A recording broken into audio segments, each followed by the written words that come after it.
Okay, hi everybody. Welcome to Phil and Dave's Excellent Adventures. Just me today, and I'm talking about the movie Halloween Kills.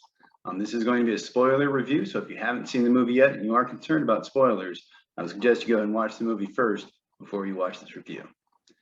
Halloween Kills is the sequel to the 2018 David Gordon Green Halloween movie. This one takes place immediately after the last movie did. As far as things that I liked about the movie, I really like Judy Greer. She's a Michigan native, and so am I, so that's always cool to see her. And Anthony Michael Hall is in here. He's playing Tommy Doyle. Tommy was played by somebody else in the original, and then Paul Rudd played him in one of them, I think the fifth or sixth one, the one with like the cult and everything. They also had some original cast members from the original Halloween movie in 1978, I think. I'm not sure on the year. That was really cool to see some of them show up again. They did make a lot of references to the original movies, and I like that. You know, you had the kids with the costumes from Season of the Witch, which we saw in the previous movie, and you had the razor blades and the candy, which is a reference to Halloween 2. A lot of this movie takes place in the hospital, and so did Halloween 2. And it's the same hospital, I think, or at least it's supposed to be. Other than that, the music. I really like the music in this movie. I thought it was cool. I noticed it was a lot of the original John Carpenter stuff that they sort of, I think, added to and kind of built on, so that was cool. I really liked Big John and Little John, especially Big John. I don't remember the actor's name, but I've seen him in a couple things, and I always enjoy him when I see him and stuff. The sisters who pranked the people, that Big John and Little John, I thought they were great. They were really fun. I kind of wish to see more, but the one kind of reminded me of my niece. So that was kind of funny.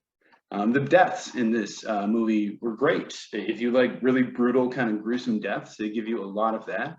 And they're somewhat interesting and creative. And so, yeah, that was fun. If you like that, I think you will be satisfied. And I did sort of like the ending.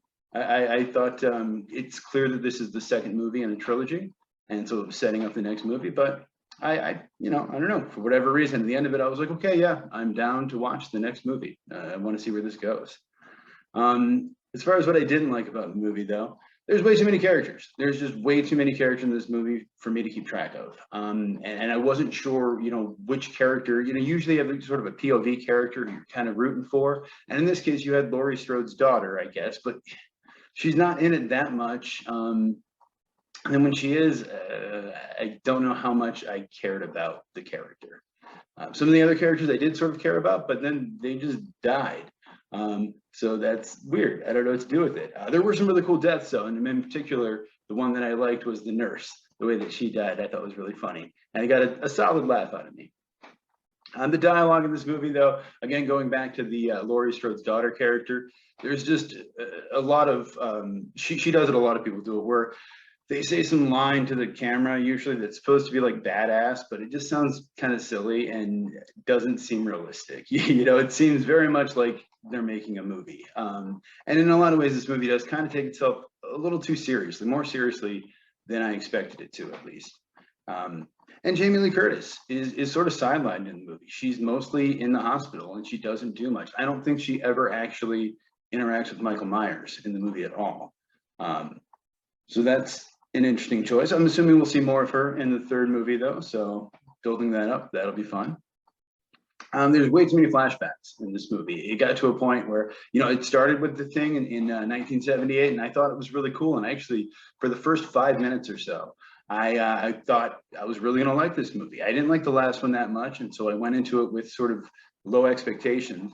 But in this case, the movie started and I thought it looked really great. The cinematography was cool. It was very atmospheric, and some of the shots were really interesting. And I thought, oh no, I'm wrong. This is cool. I like this a lot. And then the kid looks into the camera and says, oh, it's the boogeyman or whatever. And I go, oh yeah, no, I'm not gonna like this. So yeah, I think there was too many of those flashbacks for sure. It went back and forth too much for me, and I just didn't care, I guess, that much about the characters. Maybe that's on me. I also found myself kind of bored a couple times during the movie, and maybe that's more a reflection on my attention span than it is on the movie itself. But either way, it did seem to drag a little, and it wasn't that long, an hour and 45 minutes, but it really seemed like it. Other than that, I actually did sort of like the movie, though. I think it definitely had its faults, but I sort of liked it better than the previous movie, which I didn't expect. So I think for my review overall, I'd give it a 7 out of 10. I think if you're a fan of Michael Myers and of these kind of movies, you would probably like it. If not, you probably won't, but you know what you like. So other than that, I think that's it for this week. We're going to have Phil back next week. I'm going to try to talk him into seeing Dune. I don't know how that's going to go, but we'll see. If not, maybe we'll do Addams Family. But we'll let you know, and I'll see you here again next Sunday. Thanks, guys. Have a good night.